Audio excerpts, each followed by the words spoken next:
Sí, chicos, buenas noches con todos. Van a disculpar la tardanza. Lo que pasa es que estoy ahorita en Mina y no hay mucha señal, ¿ya? Entonces, voy a proceder a compartir mi pantalla para iniciar con el curso.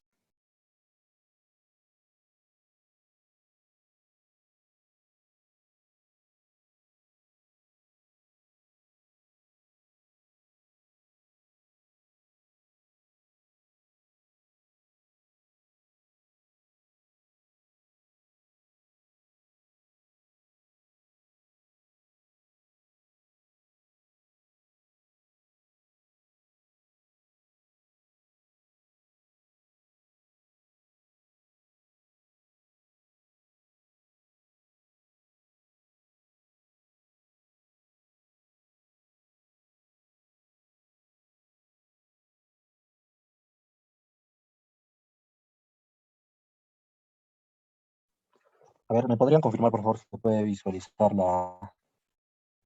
las diapositivas? Sí, debe, ingeniero.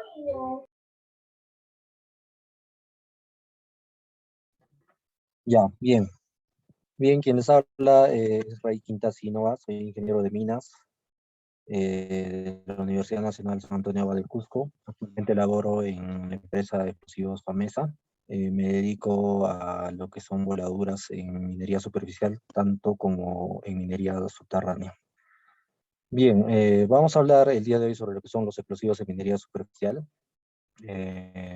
Vamos a iniciar primeramente con un video para que podamos analizar cuáles son todas las condiciones y todos los efectos que nos genera una voladura, ¿no? Posterior a esto voy a pedir su apreciación, si pueden dar comentarios respecto de la voladura y de paso también para que puedan presentarse, ¿no?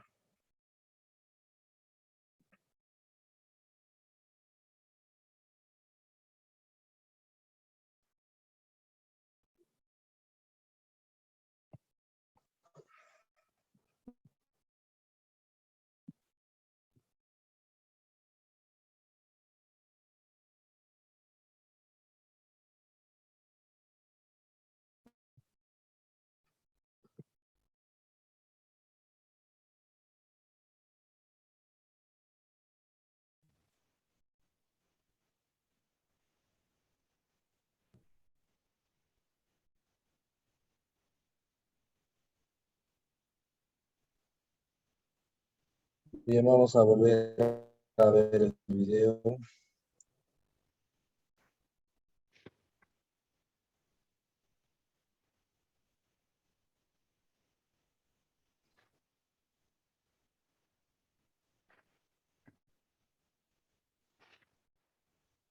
Una vez más.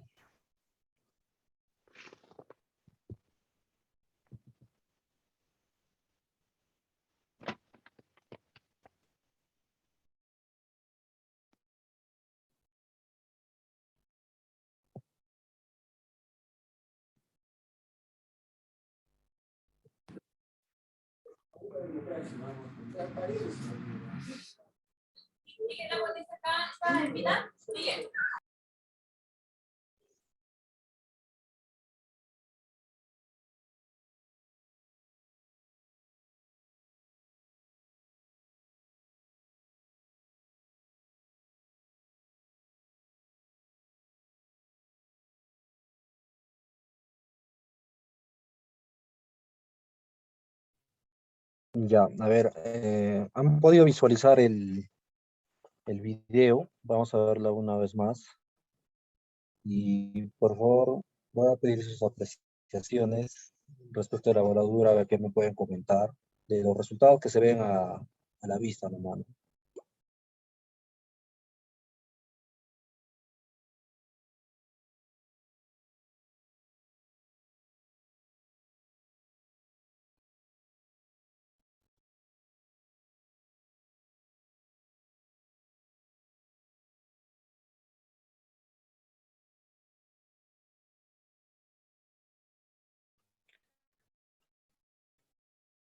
Ya, bien. Somos 29 participantes. A ver, voy a consultar al compañero Ian Ponce. Jan Ponce, ¿estás conectado? A ver si nos puedes dar tu apreciación respecto de la voladura.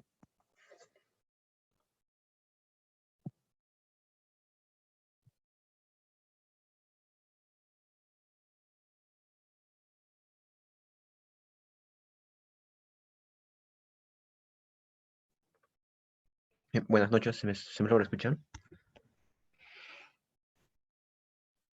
Y adelante, adelante. Bueno, no se pudo apreciar bien el video, aunque no sé si sea mi conexión o no, pero se nota a veces así como imágenes nada más. Pero según lo que pude visualizar es que hay en gran parte lo que son los fly rocks.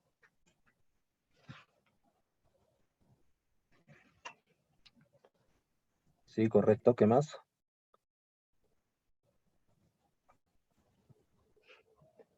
Eso no sería mejor. Sí, bien, como ustedes bien lo han indicado, eh, vemos en esta voladura lo que se observa es que hay un exceso de fly rocks, ¿no? Que se ha generado bastante fly rocks y puede ser producto de diferentes causas, ¿no? La principal de ellas es por el exceso de carga, ¿no? Tenemos tal vez el taco de diseño que probablemente sea 6 metros o 5 metros, no se ha respetado, ¿no? Entonces hemos cargado más explosivo y por ende hemos tenido menos material que puede retener toda esta energía para poder fragmentar la roca, ¿no? Y la otra condición que ha podido generarnos esto es el tipo de taco que tenemos el tipo de material que usamos en el taco, ¿no? Podemos utilizar detritus o podemos utilizar piedra chancada.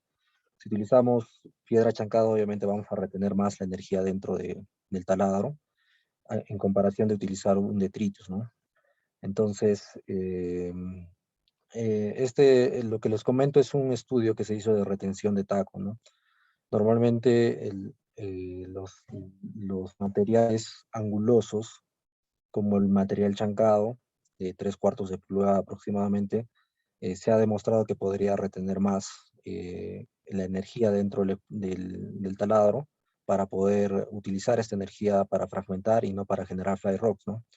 Porque sabemos que por medio de la detonación de los explosivos, lo que generamos es bastante energía. Es una energía inicial química que es activada para convertirse en energía mecánica y en otros tipos de energía, ¿no? Que podrían derivar en vibraciones, en fly rocks, en ondas aéreas o en ruido, ¿no? Y incluso en destellos de luz, ¿no? Pero lo ideal sería que eh,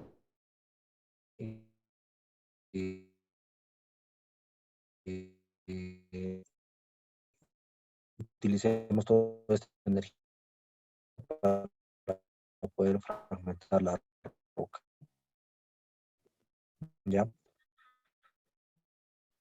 Estimado docente, disculpe que le interrumpa. ¿Alguien más que Su pueda dar audio... su apreciación? Que hay compa Ah, más alrededor. perdón, estimado docente, quería comentarle que su audio se escucha un poco entrecortado para que también lo pueda tal vez ajustar. Creo que es un tema del internet, entonces se escucha un poco entrecortado. Tal vez podría volver a repetir la última parte para los alumnos.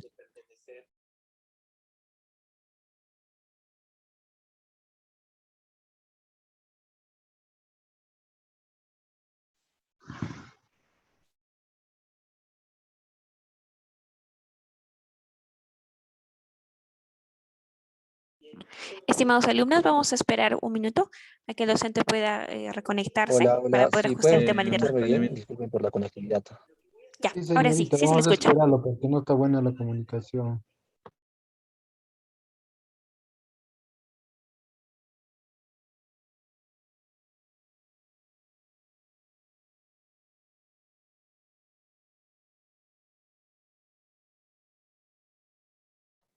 Hola, buenas, buenas. No sé si pueden escucharme mejor ahora. Sí, sí, estimado docente, se le escucha mucho mejor.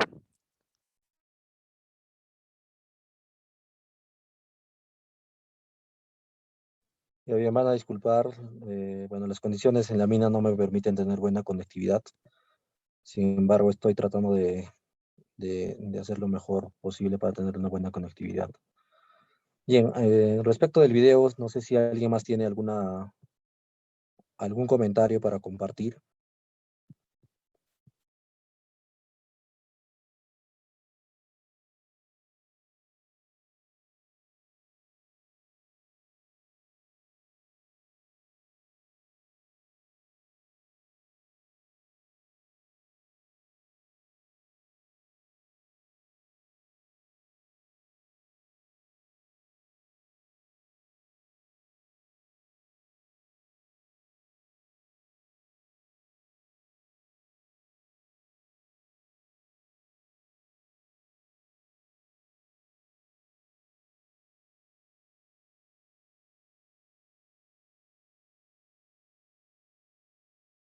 Ya para comentarles, estoy pausando el video porque podemos observar la generación de humos. Podemos observar que hay humos bastante oscuros, grises oscuros y grises claros, ¿no? Entonces, esto cuando vamos a desarrollar el curso también vamos a entender por qué se está generando, ¿no? Tiene un porqué. Y si vemos el video más adelante, vamos a poder observar otro color también de humos.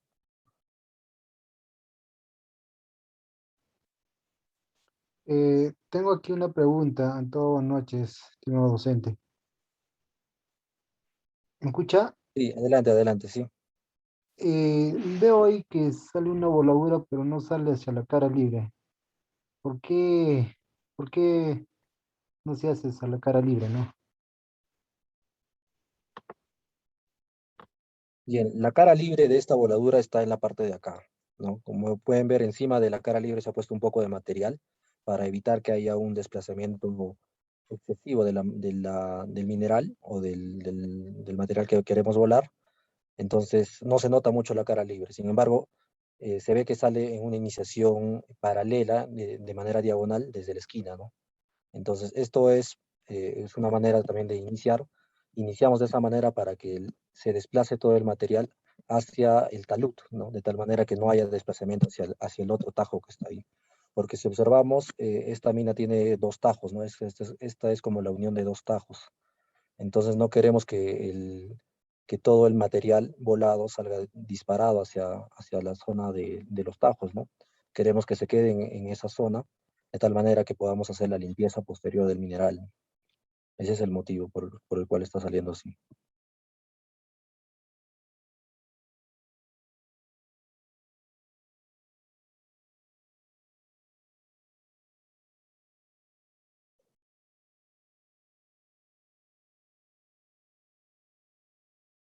Inicialmente también podemos ver dos taladros que salen fuera de la secuencia, ¿no? Si se dan cuenta, la secuencia inicia en la parte de esta esquina.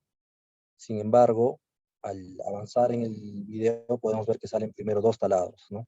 Estos dos taladros corresponden a taladros, a posibles TQs que hayan podido quedar en toda la malla, producto de una mala conectividad del detonador electrónico en fondo, por lo cual se ha decidido volar primero estos dos taladros mediante una reconexión en el taladro con el detonador y asegurarnos de que estos taladros hayan salido, ¿no? Imagínense si es que yo disparo, por ejemplo, toda la malla, sería muy difícil que yo me pueda dar cuenta de que estos dos taladros hayan salido cuando sé que tienen probabilidad de que sean tiros quedados, ¿no? Entonces, como medida es iniciar primero estos dos taladros para que visualmente tenga la certeza de que hayan salido y luego iniciar toda la malla.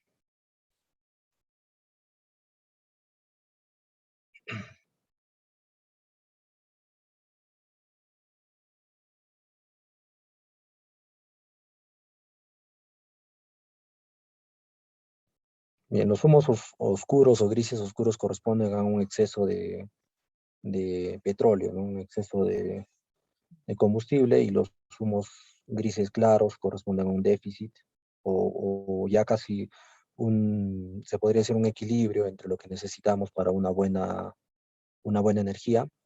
Y vamos a ver más adelante que se generan unos pequeños gases rojos, gases naranjas en la parte de acá, que corresponden a un exceso de oxidante, ¿no? De material oxidante.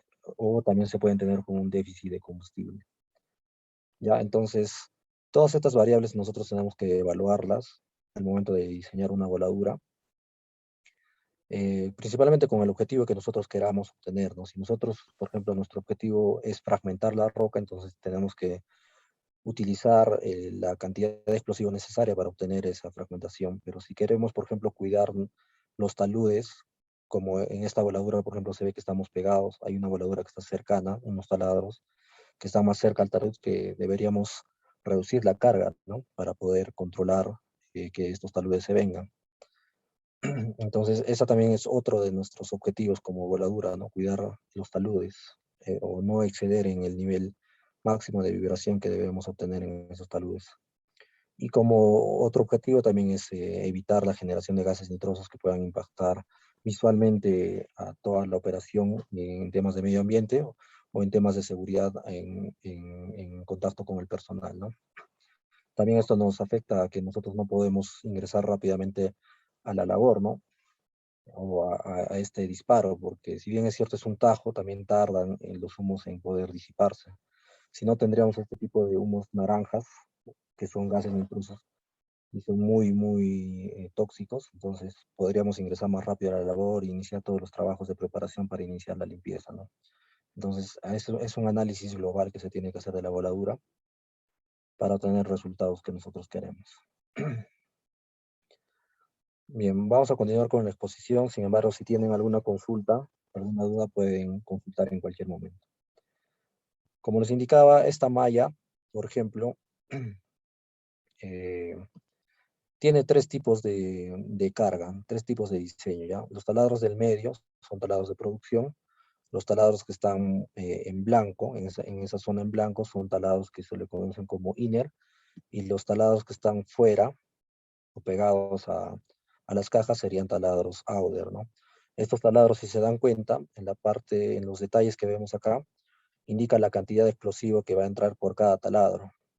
Entonces, en los taladros de producción estamos cargando con 572 kilos de explosivo Heavy Anfo 37 gasificado y con una densidad de carga lineal de 57.23 kilos por metro, ¿no? Sin embargo, en los taladros que son más pegados a los taludes, estamos reduciendo la carga de 500 a 343.41 kilos, con una densidad de carga de 57.24 kilos por metro, un taco de 6 metros y también estamos dejando aire, que es después del taco.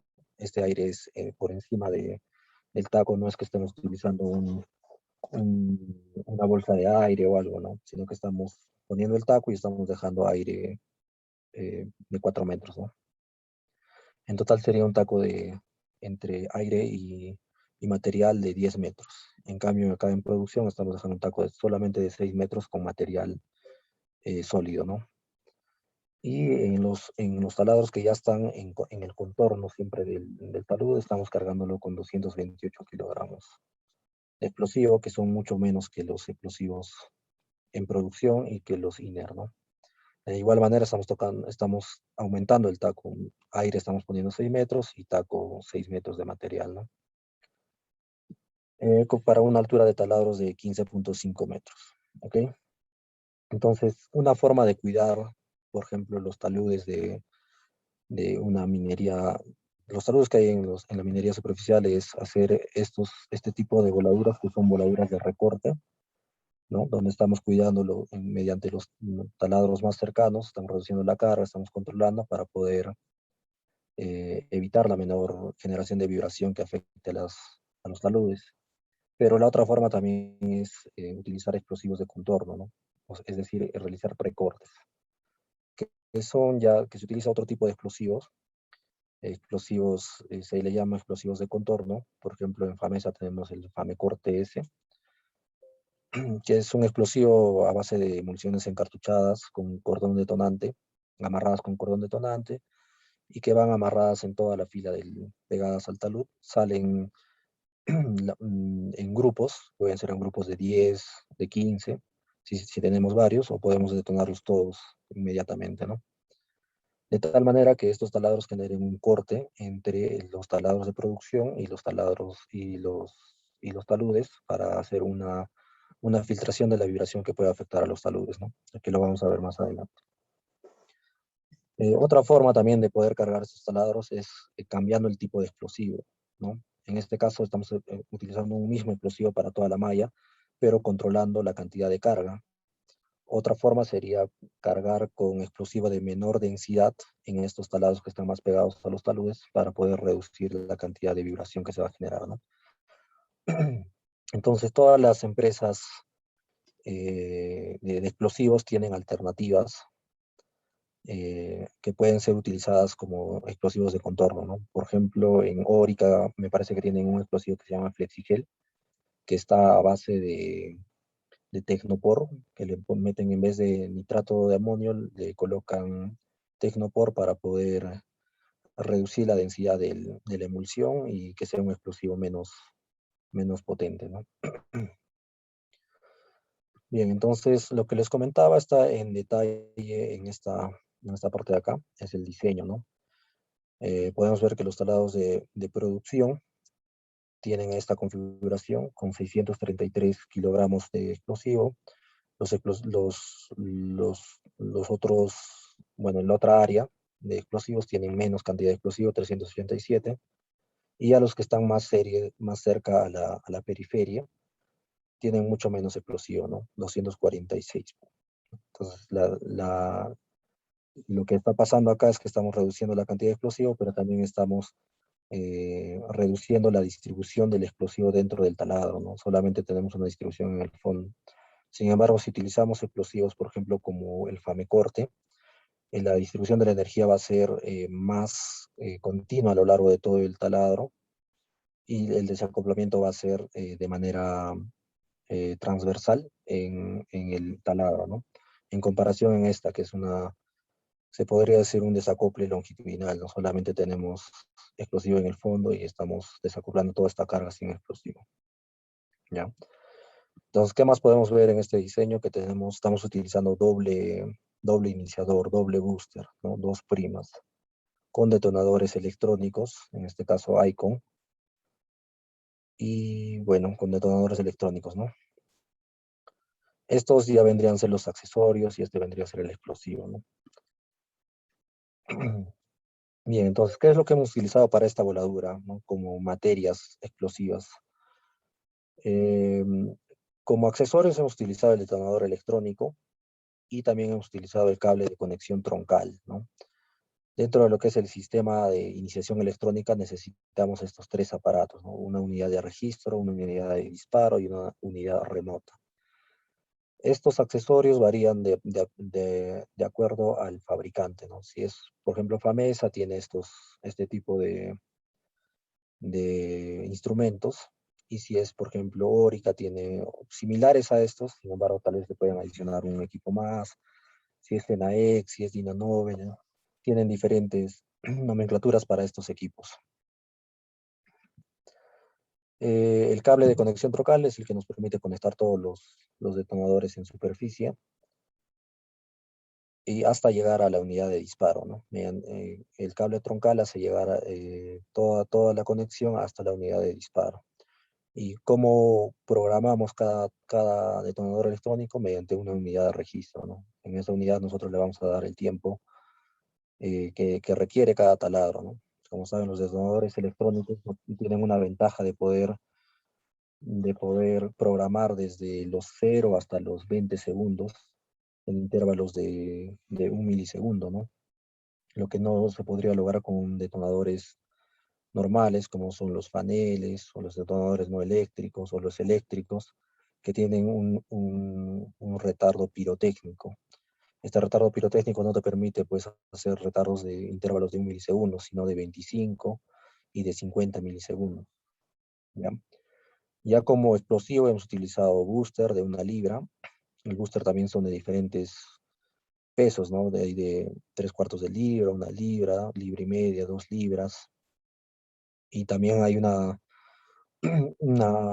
acoplamiento, ¿qué se puede decir? Una mejora en los boosters que son electrónicos, ¿no? Que se utilizan para electrónicos, ya que todo carguillo electrónico normalmente requiere de poder tener un backup, ¿no? Y ese backup está compuesto por un detonador no electrónico, un fanel en este caso. Ese fanel tiene que encajar también dentro del booster, ¿no? Y este booster tiene que tener las condiciones, o los dos agujeros, incluso tres, para que puedan ingresar los detonadores, tanto electrónico como el backup, para que se pueda hacer la detonación en caso de un corte del detonador electrónico, ¿no? Y ya como explosivo principal hemos utilizado el heavy ANFO gasificable, ¿ya? Para poder cargar normalmente los heavy ANFO, las emulsiones a granel, se requiere de un camión fábrica. Ya, estos camiones fábrica también son de unas capacidades, normalmente todas las empresas tienen la misma capacidad de camión fábrica, varían en unas cuantas toneladas. Y este camión fábrica se encarga de poder mezclar todos los insumos necesarios para generar una emulsión explosiva, ya que las emulsiones por sí no son explosivas, ¿no? Por eso se consideran agentes de voladura. Entonces el camión fábrica de lo que se encarga es de mezclar los componentes y también de sensibilizarlos, de tal manera que ya cuando estén ingresando a la boca del taladro sean explosivos, ¿no? Entonces, este tipo de explosivos es una gran ventaja frente a otros explosivos como en minería, en comparación con los explosivos encartuchados que se usan en minería subterránea, que ya son explosivos, ¿no? Entonces, es una ventaja muy amplia en temas de seguridad que nos da este tipo de explosivo. Bien, entonces ya hemos visto de manera general cuáles son todos los explosivos y todos los accesorios que debemos utilizar para una voladura y cuáles son generalmente las configuraciones, ¿no? De los diseños por taladro y los diseños de malla y los amarres que se pueden dar y los resultados que hemos visto en las voladuras, ¿no? Entonces es importante hacer un buen control, por ejemplo, del taco, ¿no? Para evitar la generación de fly rocks, o hacer un estudio de retención de taco y ver cuál es el material necesario que yo requiero para poder poner en el taco y que me retenga el mayor tiempo posible la energía que produce este explosivo. Bien, entonces les vuelvo a comentar que si tienen consultas, dudas, pueden consultar en cualquier momento. Vamos a hablar un poco de la Aquí una genética consulta antes que pase a la Sí, siguiente diapositiva. sí, ¿El diseño dime. de la malla es el que se ha mostrado en el video? No, este es un diseño X, ¿no? Es un diseño que también se ha utilizado, pero no es el que corresponde a la malla. Ya, y viendo el diseño, es el desplazamiento por el burden es el mismo, ¿no? Para producción y el precorte. Sí, sí, es la misma malla, es la misma malla. Solo que acá vamos a hablar de un burden y un espaciamiento teórico, que normalmente es el pattern de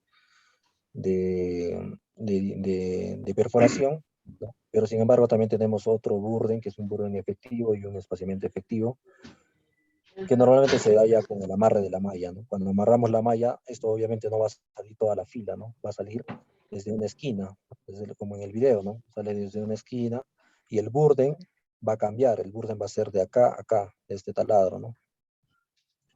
Y el espaciamiento también va a cambiar entre los taladros, pero en cambio para la malla de perforación estamos utilizando un burden, acá creo que está,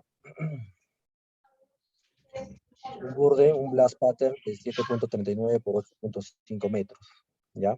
Pero esto va a variar cuando tengamos que calcular el burden efectivo, que ya se calcula con la secuencia de iniciación, ¿ya? Incluso hay otro burden, que es el burden relief, que es el burden que nos deja luego de la detonación, ¿no? Obviamente, cuando este taladro va a detonar, acá la distancia entre este taladro y este taladro, o la distancia entre la cara libre y este taladro va a ser distinta, porque ya este taladro me va a generar una rotura, ¿no? Entonces el burden nuevo que se va a generar es el burden relief que le llamo, ¿no?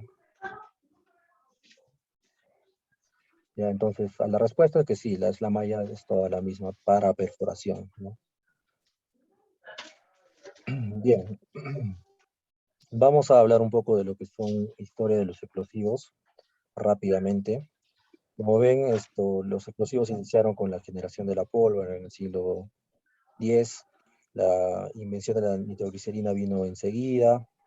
luego la dinamita por un accidente o por diferentes accidentes que hubo, ¿no? O sea, la nitroglicerina era muy sensible, ¿no? Que generaba muchos accidentes. Entonces, lo que hizo Alfred Nobel es poder combinar esta nitroglicerina con otro material, con nitrocelulosa, ¿para qué? Para reducir la sensibilidad de la nitroglicerina, ¿no? Entonces, de esa manera se ha formado la dinamita. La dinamita también viene a ser muy sensible hoy en día en comparación a los otros explosivos que tenemos, ¿no? Como por ejemplo las emulsiones encartuchadas.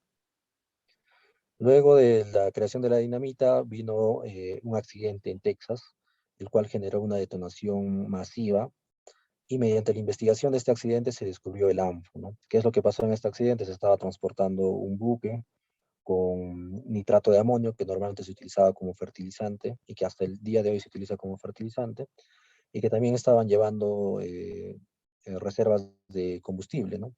Estos, al estar en contacto y al estar tal vez en condiciones no adecuadas de almacenamiento, se mezclaron con las temperaturas, con las presiones, detonó o generó algo, un estímulo externo generó su detonación, ¿no? Entonces todos se preguntaban cómo es que ha podido generar una detonación tan grande, ¿no? Entonces, al momento de hacer la investigación se dieron cuenta de que esta mezcla era bastante explosiva y generaba bastante energía, ¿no? Sin embargo, ya por un tema de que el ANFO no resiste al agua, o sea, no resiste el estar en contacto con el agua por la presencia del nitrato de amonio en el ANFO, se creó las emulsiones explosivas, ¿no? En respuesta a esa necesidad. Y obviamente los acuageles y las emulsiones bombeables, ¿no? Y finalmente ya cuando se han creado las emulsiones, han visto por conveniente también mezclarlas con el ANFO. ¿Con qué objetivo? Con el objetivo de proteger al ANFO del agua, ¿no? El ANFO, al estar cubierto por estas emulsiones que son grasosas, que son aceitosas, recubren a los prils de ANFO y pueden resistir esa presencia al agua, ¿no? Porque el agua y el aceite obviamente no se juntan, ¿no? Entonces, para poder aprovechar aún así la energía del ANFO, que es una energía muy barata y muy grande en términos de volumen, de energía de volumen o energía de burbuja, es necesario poder utilizarlo en presencia de agua, ¿no? Por lo tanto, se mezcla con las emulsiones para generar los ANFOs pesados. ¿Ya? Y aparte de eso, de poder dar esa propiedad de resistencia al agua, también estamos incrementando la energía del ANFO, porque el ANFO solamente tiene una energía de gas muy fuerte, sin embargo, una energía de tensión que también sirve para fragmentar las rocas no la tiene, ¿no? Y las emulsiones tienen esa propiedad. Entonces, al estar en una mezcla de ANFO pesado, por ejemplo, 6,5, 3,5, por ejemplo, 7,3, ya estaríamos aumentando la energía del ANFO para poder quebrantar rocas que sean más duras, ¿no? Abajo tenemos algunas imágenes de lo que les estoy hablando. Bien, a ver, en los años 60 comienzan a aparecer las emulsiones explosivas y sus mezclas con ANFO, SANFO y acuageles a granel. Estas emulsiones son generadas debido a que el ANFO se vuelve insensible en condiciones de humedad. Las emulsiones explosivas tienen una consistencia tipo mayonesa cuando son a granel y una consistencia tipo masilla cuando son encartuchadas, ¿no? Justo lo que les comentaba, ¿no? Esta es una emulsión a granel, la cual tiene un tipo de fabricación que es la combinación de combustible más oxidantes, ¿no? Y ya estas dos, para que se puedan juntar, se le agrega un emulsificante, ¿no? Para que puedan tener esta consistencia, ya que en la misma relación de antes, ¿no? El agua y el aceite no se pueden juntar, entonces, para que se puedan juntar, se le agrega un emulsificante. Y la consistencia que se genera es un tipo mayonesa. Todas las empresas, Famesa, Enaex, Orica, tienen la misma consistencia en sus emulsiones, solo que algunas son un poco más puras, otras más claras, pero todas son de la misma característica. Para poder cargarlas dentro del taladro necesitamos el apoyo de un camión fábrica, ¿no? Que tiene sistemas, ¿no? Sistemas bombeables, sistemas vaciables, para poder cargar los explosivos dentro del taladro. Y en comparación a las emulsiones, que también se les llama emulsiones, son las emulsiones encartuchadas, ¿no? Las emulsiones encartuchadas se utilizan normalmente en minería subterránea. Muy común es escuchar del nombre emulnor, ¿no? Los emulnores son emulsiones que tienen también el mismo tipo de fabricación que estas. Sin embargo, se le agregan algunos otros ingredientes para que pueda ser un poco más espesa y pueda tener ese color un poco gris, ¿no? Eso es por la sensibilidad que se le da ya a este explosivo. También existen emulsiones de gran diámetro para que se puedan utilizar en minería superficial, ¿ya?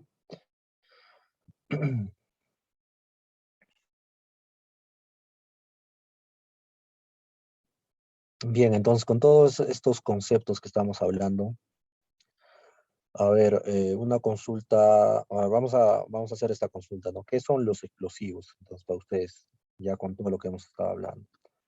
A ver, Jorge Luis Pari Choque. A ver, por favor, ¿cuál es tu apreciación de qué son los explosivos? Buenas noches. ¿Me escucha? Bueno, no,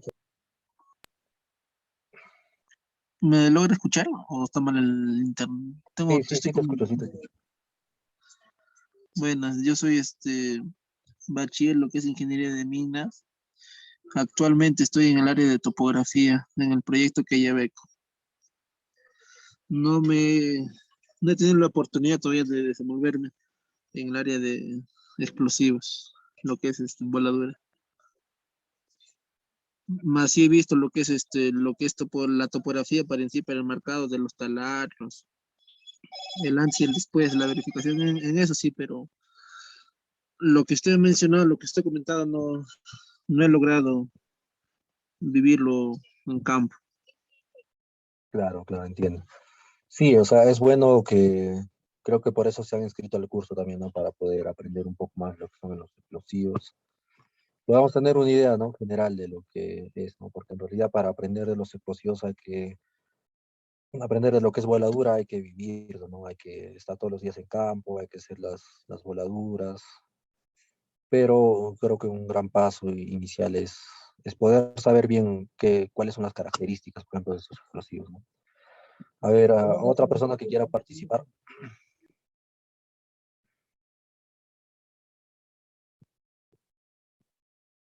A ver, Gerson Macalupu. Gerson, ¿estás ahí? Sí, buenas noches, ingeniero. Eh, bueno, a mi punto de vista, yo creo que los explosivos son, digamos, eh, elementos que ayudan a transformar una energía, por decirlo así, llevando un propósito, ¿no? En este caso, en el área de voladura, pues es buscar una fragmentación óptima y que continuamente, digamos, eh, minimice un trabajo para lo que es el chancado, por decirlo así, ¿no? Yo tengo ese punto de vista, no sé si me equivoco o me ayudan. Sí, es correcto, ¿no? Los explosivos son una energía almacenada química, ¿no? Es una energía química almacenada que mediante un estímulo van a liberar esa energía para poder ayudarnos a fragmentar la roca y finalmente para poder recuperar los minerales, los metales que nosotros queremos que es nuestro negocio, ¿no? A ver, Eliseo Rafael Choque Huanca, Chirinos. A ver tu apreciación.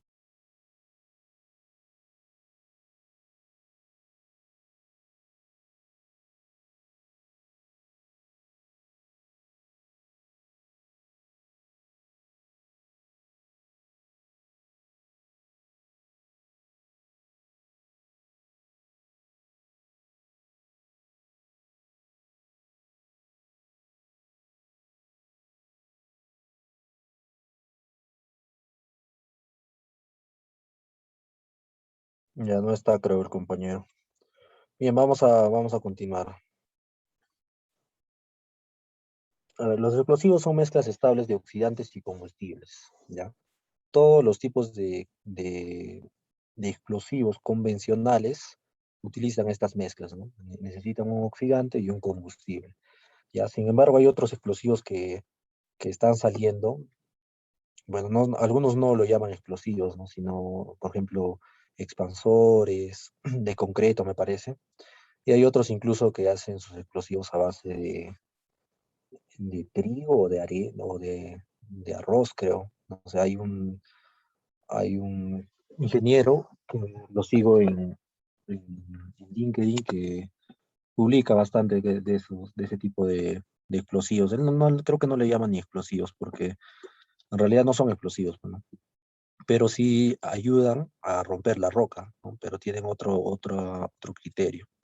Pero los explosivos convencionales que vamos a hablar ahora, todos tienen esa característica, ¿no? Que son una mezcla de oxidantes y combustibles, ¿ya? Estos se descomponen violentamente liberando gran cantidad de energía que se utiliza para romper la roca. La mayoría de los explosivos comerciales utilizan nitratos como oxidantes, siendo el nitrato de amonio el material básico de fabricación. Otros nitratos comúnmente usados incluyen el de sodio, calcio, potasio y algunos inorgánicos, tales como aminas y hexaminas. Ya, bueno, esto es muy importante, ¿no? Todos los explosivos normalmente, por ejemplo, el ANFO, que es muy utilizado en la minería, utiliza este tipo de insumo como oxidante, que es el nitrato de amonio, ¿no? Ahora, las emulsiones que hemos hablado antes, que son las más utilizadas en minería superficial, también llevan nitrato de amonio, pero combinado con otros nitratos, ¿no? Nitrato de sodio, nitrato de calcio y otras sales más que conforman el oxidante de la emulsión, ¿no? Y también llevan un combustible, ¿no? Entonces, lo que nos dice acá es que los explosivos tienen que tener un agente externo que pueda ayudar a que se descompongan violentamente, y esos van a generar dos tipos de energía, pues, ¿no? Una energía de choque o energía de tensión y una energía de gas, de burbuja, ¿ya? Entonces, los explosivos en condiciones normales de temperatura y presión son inocuos, pero que por medio de un iniciador pasan violentamente al estado gaseoso, produciendo un aumento de volumen y alta temperatura y presión. Una de las características de los explosivos es que tienen que ser seguros, ¿no? Es decir, que yo tengo que controlar al explosivo en qué momento, cuándo y dónde quiero que detone, ¿no? No puedo yo comercializar un explosivo que, por ejemplo, a temperaturas altas o a presiones altas pueda detonar, ¿no? Sino que a condiciones normales, al mantenerlo en condiciones normales pueda mantenerse estable, ¿no? Por temas de seguridad. Sin embargo, hay algunos explosivos que son muy sensibles, ¿no? Esa es una característica también de los explosivos. Los explosivos, algunos son más sensibles que otros, entonces hay que tener más cuidado con unos que con otros. Bien, en general tenemos dos tipos de explosivos, los moleculares.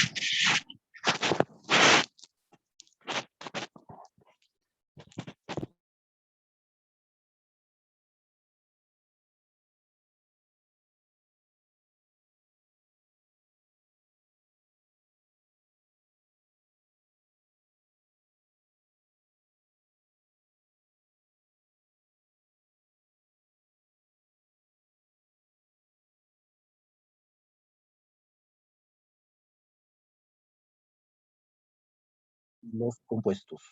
Ya, una molécula de oxígeno y tienen combustible. Un ratito, por favor.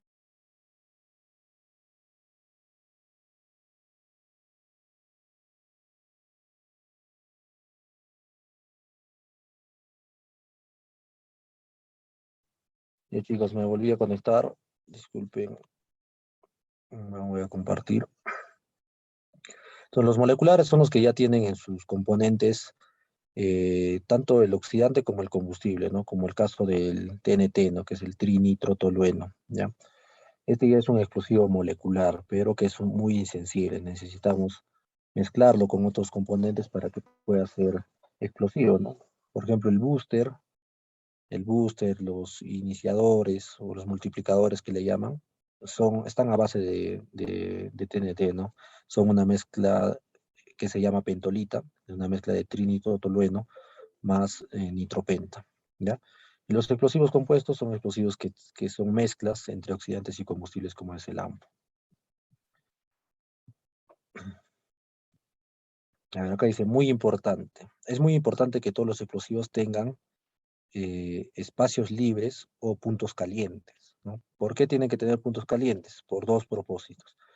Primero, porque el espacio permite que el oxidante y el combustible se muevan juntos, ¿no? Si la densidad en volumen de la formulación es muy grande, el movimiento de los componentes es impedido y la reacción se detendrá. Ya esto está un poco relacionado con lo que es densidad de muerte, o densidad de muerte se le conoce, ¿no? Los explosivos que se utilizan en superficial, como son las emulsiones gasificables, llegan a un punto en la que su densidad es muy alta y no pueden detonar. Entonces, siempre que ustedes vean, por ejemplo, en campo, van a encontrar una persona que está encargada de hacer muestreo del explosivo mientras se va cargando en el portal. Esta persona de lo que se encarga es de ver la densidad, ¿no? Está controlando que tengamos la suficiente densidad esponjada o o la densidad final que vamos a llegar a con el explosivo, ¿no? ¿Y esto cómo se hace, no? Mediante la adición de un sensibilizador químico que hace que se produzcan burbujas dentro de la emulsión para que cambie su densidad. Estas burbujas vienen a ser estos espacios libres, estos puntos calientes, ¿no? En segundo lugar, el espacio libre proporciona un mecanismo para la generación de puntos calientes causados por la compresión adiabática. El calor generado por la compresión produce un punto caliente que permite que la reacción se sostenga por sí misma. Si la reacción encuentra una zona que hay insuficientes huecos, por ejemplo, donde no hay microesferas, la reacción se apagará y la detonación cesará, ¿ya? Entonces, todo esto está relacionado con lo que es la densidad y con lo que es la cantidad de espacios libres que tengamos o de puntos calientes. Como les comentaba, ¿no? En los explosivos de minería superficial se utilizan los explosivos gasificables, emulsiones gasificables, las cuales tienen como un control muy importante la densidad. Entonces, la densidad tiene que ser controlada desde el primer taladro y llegar, ¿no? A una relación entre el gasificante y la densidad hasta encontrar la densidad óptima a la que nosotros queremos que detone el explosivo. En el caso del ANFO, el espacio de huecos se proporciona en virtud de la porosidad de los priles, puesto que la densidad del cristal de nitrato de amonio es alrededor de 1.7 y la densidad del volumen del pril es de casi 0.85. Se puede ver que el nitrato de amonio prilado contiene un porcentaje de huecos de casi 50%, a una densidad aproximada de 1.1 a 1.2 gramos por centímetro cúbico.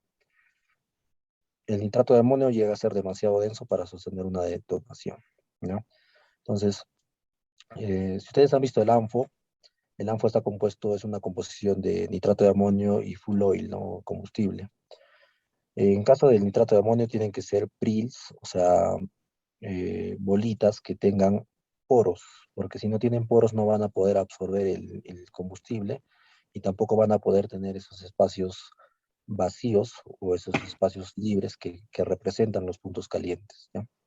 Entonces siempre van a ver que el ANFO tiene poros, los cuales están cubiertos por combustible, ¿ya? Para poder llegar y hablar de lo que son ya describir cada tipo de explosivos, sus propiedades, sus características balísticas, vamos a hablar un poco sobre lo que son las propiedades de los explosivos, ¿ya? Todos los explosivos tienen estas características, ¿no? Tienen fuerza o potencia, tienen un poder rompedor, una velocidad de detonación, densidad, sensibilidad, resistencia al agua y volumen de gases. Estas son las características que tienen los explosivos y que van a variar también por tipo de fabricante y por tipo de explosivo, ¿no? Ya. La fuerza o potencia. La fuerza es un término tradicionalmente usado para describir varios grados de explosivos, aunque no es una medida real de la capacidad de estos de realizar trabajo. A este término en ocasiones se le llama potencia y se origina de los primeros métodos para clasificar dinamitas. La potencia es la capacidad que posee el explosivo para romper y proyectar la roca. Esta característica depende principalmente de las características químicas del explosivo. La fuerza es generalmente expresada como un porcentaje que relaciona el explosivo estudiado con un explosivo patrón, la nitroglicerina. Existen diferentes métodos para valorar la potencia de un explosivo, siendo los más empleados los siguientes: el péndulo balístico y las energías relativas. Bien, en este caso lo que más se usa para poder definir un explosivo es la energía relativa, ¿ya? La energía relativa por unidad de peso, por unidad de volumen. Estas energías relativas vienen a ser un porcentaje de la energía respecto de otro de la energía de otro explosivo, ¿no? En este caso, esta es una energía relativa al AMP, ¿ya? Ustedes cuando entren a ver, por ejemplo, el catálogo de FAMESA o el catálogo de Orica o de NAEX, van a encontrar siempre estos valores, ¿no? Energía relativa por unidad de peso del ANFO siempre va a ser 100%. La energía relativa en volumen del ANFO también va a ser 100%. Pero si, por ejemplo, lo comparamos con la energía relativa de una emulsión, van a encontrar valores diferentes, ¿no? Que pueden estar por encima del 100% o por debajo en caso de volumen o peso, ¿no? Entonces, esto va a ser muy variable de acuerdo a las diferentes mezclas explosivas también en lo que son heavy ANFOs, ¿no? O mezclas entre ANFO y emulsión, ¿ya? Entonces, todas las mezclas tienen diferentes energías relativas. Y estas energías relativas están en base a la energía total que tiene un explosivo o energía absoluta que tiene, por ejemplo, el ANFO versus la energía absoluta el, por ejemplo, las emulsiones o los heavy ANFO, ¿ya? Entonces, esa es la relación que te expresa la energía relativa y es uno de los valores que se usa bastante. Bien, acá podemos ver la fórmula, ¿no? La energía relativa en peso es la energía absoluta del explosivo que quieres comparar versus el explosivo del ANFO, ¿no? Siempre está el ANFO por el 100%. Y eso te va a dar un porcentaje. Igual en el caso de volumen, ¿ya? Las energías absolutas normalmente están calculadas en calorías por gramo o kilocalorías por kilogramo. Y las energías absolutas en volumen en calorías por centímetro cúbico. Entonces, estas energías también las pueden encontrar en los catálogos, pero normalmente estos valores salen de los balances estequiométricos que hay entre las reacciones de los explosivos, ¿no? O sea, son valores que están en base a los ingredientes de los explosivos, ¿no? Sin embargo, esta energía no es el 100% de la energía útil que se va a utilizar para fragmentar la roca, porque al momento de hacer la detonación de toda la columna de carga, esa energía química que está almacenada y que sería esta, se va a liberar y va a generar vibración, va a generar calor, va a generar fly rock, va a generar ruido, pero también va a generar fragmentación, ¿no? Entonces, esta fragmentación es solamente generada por un porcentaje de la energía absoluta o la energía relativa, ¿no? que se le llama energía útil, ¿ya? La otra característica es el poder rompedor. El poder rompedor está referido más a la energía de tensión de los explosivos, ¿ya? Todos los explosivos tienen dos tipos de energía de tensión y energía de gas o energía de burbuja. La energía de tensión está referida al poder rompedor, es decir, a la velocidad de detonación generalmente, y la energía de gas está referida a la cantidad de gases generados por cantidad de masa de explosivo, ¿no? Entonces, para poder medir el poder rompedor de un explosivo, se utiliza la prueba de Macro-Hess.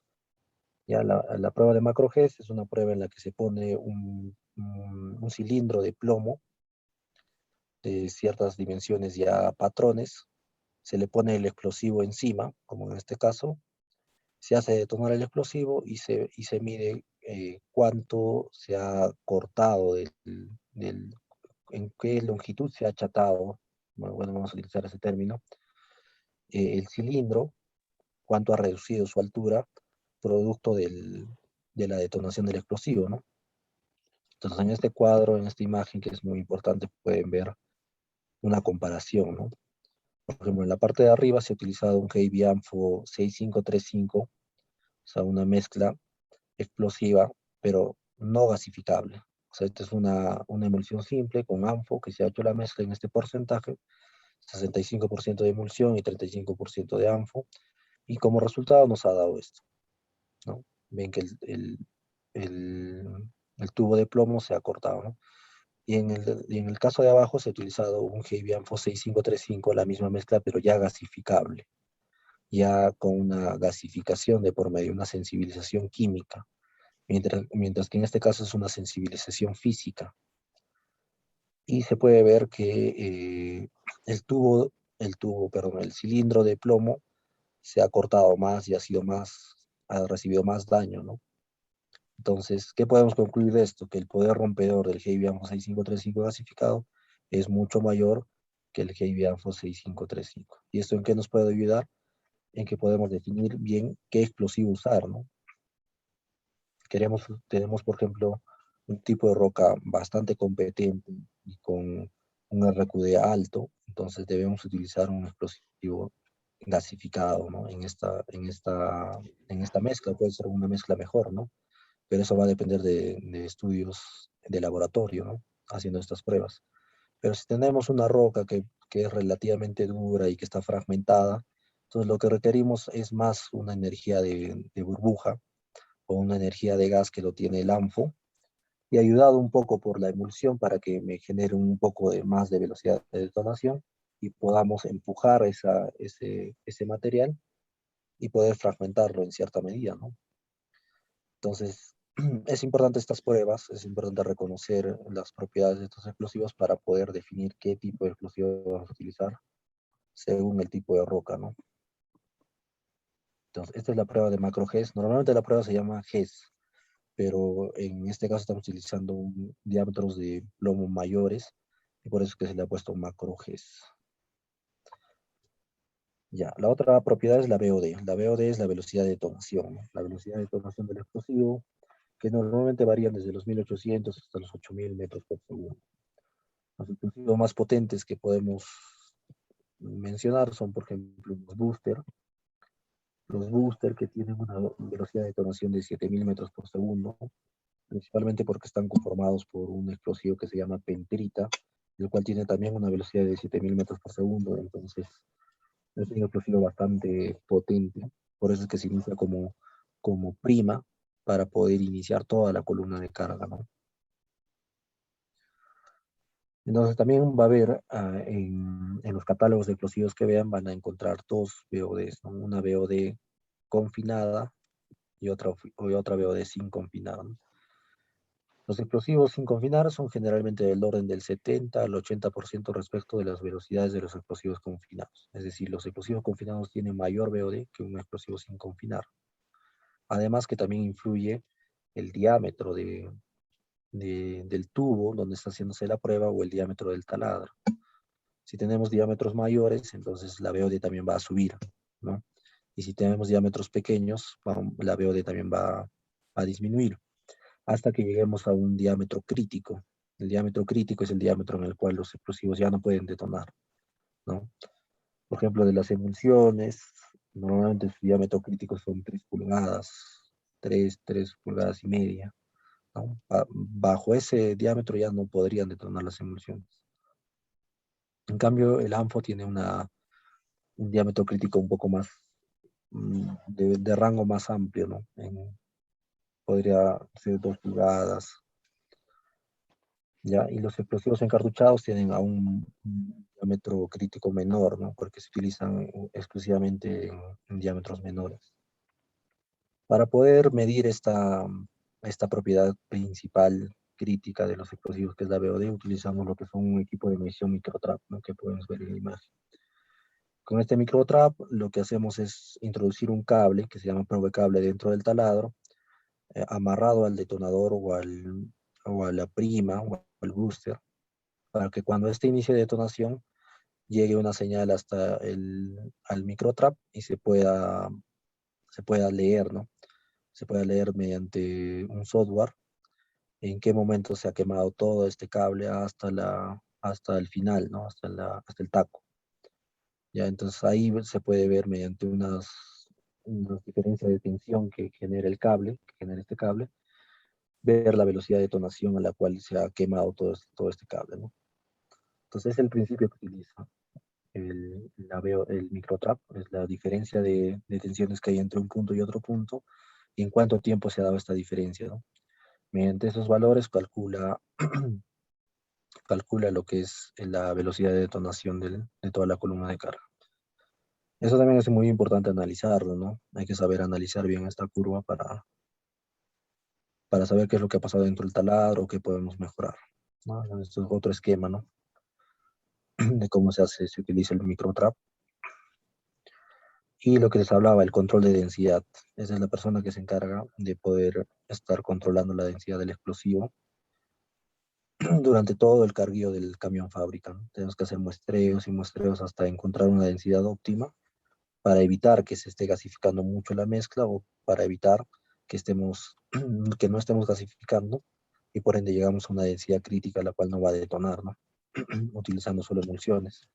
Pero si utilizamos un heavy ANFO, o sea, ya con presencia de ANFO, las columnas normalmente van a detonar, porque ya el ANFO viene a ser un sensibilizador, pero no va a detonar de la manera que nosotros queremos. No va a detonar con la velocidad que nosotros queremos o con la potencia que nosotros queremos para poder fragmentar esa roca. Entonces podríamos generar bancos, o si es que está muy sensibilizada, tal vez podemos generar mucho fino, ¿no? Que en muchas minas es un KPI, ¿no? No generar finos, te dan un porcentaje 20, 30%, 40% de finos máximos que se puede generar porque podría traerles problemas en lo que es recuperación o en lo que es el rendimiento de la planta, ¿no? Y otro explosivo que ya hemos estado hablando en todas las PPTs es la densidad, que es muy importante, si ya se habrán dado cuenta, ¿no? La densidad del explosivo es muy importante porque también la densidad influye dentro de lo que es la velocidad de detonación o la presión de detonación. La presión de detonación es el valor mediante el cual nosotros medimos la energía de tensión de la roca. Y esa presión de detonación está expresada como una fórmula en la cual interviene la densidad y la velocidad al cuadrado. Entonces, esta densidad está íntimamente relacionada o es directamente proporcional a la BOD. Si tenemos una densidad más alta, vamos a tener una BOD más alta, por lo tanto una energía de tensión más alta, pero siempre hay un límite, ¿no? Hay una densidad crítica, una densidad de muerte, a la cual llegamos a esa densidad y el explosivo ya no va a detonar. Y si tenemos densidades más bajas, vamos a tener menos BOD, menos velocidad de detonación, menos energía de tensión, menos vibración y por ende menos afección a las cajas en los taludes. Podemos ver acá las densidades, ¿no? El ANFO tiene una densidad de 0.8, ANFO pesado de entre 0.9 y 1.3, el booster tiene una densidad de 1.6. Y finalmente la sensibilidad, ¿no? Todos los explosivos tienen diferentes sensibilidades, ¿no? Una prueba estándar utilizada para determinar la sensibilidad de un producto explosivo es la sensibilidad al fulminante. Los fulminantes están catalogados desde el número 4 hasta el número 12 y se diferencian en las cantidades de fulminato de mercurio y clorato de potasio. Para este caso se utiliza un fulminante número 6 de 2 gramos de mezclas, 80% es fulminato de mercurio y el 20% es clorato de potasio. Si el producto estalla al quemar este fulminante, se dice que el producto es un explosivo, de lo contrario se le denomina agente explosivo, ¿ya? Hay una clasificación que se encuentra normalmente en los libros, parece en el libro de Konya o en otros libros que también, o en el libro, no sé, del IC, donde se hace una clasificación, por ejemplo, a los explosivos por la sensibilidad al fulminante número 6. Si es que esta mezcla explosiva logra detonar con el fulminante número 6, entonces se le va a catalogar netamente como explosivo. Pero si no logra detonar con el fulminante número 6, entonces se le va a llamar agente explosivo. Entonces, en ese sentido, al ANFO también se le denomina agente explosivo. ¿Ya? ¿Por qué? Porque normalmente con un fulminante número 6 no detona, ¿no? Igual las emulsiones gasificables. Y requieren de un multiplicador de energía o de un booster, ¿no? Con este booster podemos iniciar toda la columna de carga. Pero, por ejemplo, hay otros explosivos como las emulsiones encartuchadas que al contacto o al estar la reacción que genera la detonación del fulminante número 6 es mayor, ¿no? O sea, detona. Entonces se le va a denominar explosivo, ¿ya? Entonces, esa es una manera de clasificar también por la sensibilidad a los explosivos. Y finalmente, o antepenúltimo, o como penúltimo, tenemos la resistencia al agua, ¿no? Los ANFOs tienen una resistencia nula, el ANFO pesado tiene de nula a buena, dependiendo del porcentaje, ¿no? Podemos tener ANFOs de 37 o sea, 30% de ANFO y 70% de emulsión. Entonces, en este caso vamos a tener una alta resistencia al agua, ¿no? Pero si tenemos más porcentaje de ANFO que de emulsión, vamos a tener una baja resistencia al agua. ¿Por qué? Porque tenemos menos emulsión que puede cubrir todo el ANFO que está presente en la mezcla, ¿no? Entonces ya estaría afectada por el agua. Las dinamitas, que son buenas, tienen una buena resistencia, las gelatinas, las dinamitas en formato gelatina, y el booster, que tiene una excelente resistencia al agua. La otra característica que vamos a hablar es el volumen de gases. El volumen de gases es también una característica muy importante que interviene, por ejemplo, en lo que es las teorías de fragmentación de rocas, ¿no? La teoría de fragmentación de rocas normalmente dice que la fragmentación se inicia por la detonación del explosivo. Este explosivo genera una onda de choque, una onda de tensión. Esta onda de tensión todavía es proporción directa de la VOD, ¿no? De la velocidad de detonación, que genera ondas compresivas, y que al momento de estar en contacto con la cara libre o de cambiar de, de fase, se podría decir, digamos, a una cara libre, se reflejan y generan ondas de tensión. Estas ondas de tensión son las que quiebran más la roca, porque las rocas son más, se, más, se rompen más fácilmente con ondas de tensión que con ondas compresivas, ¿no? Entonces, al hacer esto, estaríamos generando ya la primera fragmentación. Segundo, intervendría los volúmenes de gas o el gas generado, ¿no? El nivel de gas que va a generar esto va a lograr expandirse con las altas presiones y las altas temperaturas a las cuales se está generando. Va a lograr extender las fracturas que ya se han generado por las ondas de tensión y lograr quebrantar la roca y finalmente desplazar también la roca. Entonces, necesitamos esta propiedad de los explosivos y necesitamos también saber en qué cantidad generan para poder utilizar o para poder seleccionar adecuadamente el explosivo que voy a usar, ¿no? Si mi objetivo, por ejemplo, es desplazar la roca, ¿no? Tener un desplazamiento alto de toda la malla, de todo el material, entonces necesito un explosivo que tenga bastante cantidad de gases, ¿no? Que puede ser el ANFO, por ejemplo, ¿no? El ANFO genera más o menos 1000 litros de gas por kilogramo de ANFO, ¿no? Imagínense cuánto de ANFO entra por taladro, ¿no? Normalmente se mete 800 o 700 kilos de explosivo por taladro, ¿no? Dependiendo del diámetro también y de la longitud de banco, ¿no? O sea, también si es que, por ejemplo, requerimos también tener una energía de tensión alta, podríamos generar un ANFO pesado y hacer un equilibrio entre la energía de gas y la energía de tensión para poder fragmentar la roca y también desplazarla, ¿no? Y el booster, que no tiene casi nada de volumen de gases, porque su función no es esa, ¿no? Su función no es generar gases, sino su función es generar en una energía de tensión alta que puede iniciar toda la columna de carga. Bien, entonces teniendo todo estas propiedades claras, vamos a hablar de lo que son los explosivos, ya no la clasificación de estos explosivos. Entonces, los explosivos se pueden clasificar de dos formas, ¿no? Una clasificación que podría ser en altos explosivos, agentes de voladura y explosivos especiales, y otra clasificación como explosivos primarios y explosivos secundarios. Como explosivos industriales tenemos los altos explosivos. En caso de los altos explosivos tenemos al TNT, gelatina, dinamitas, hidrogels, emulsiones sensibilizadas, y los agentes de voladura, que ya les había comentado, que son los que no detonan con el fulminante número 6, serían el ANFO, los slurries, las emulsiones o los ANFOs pesados.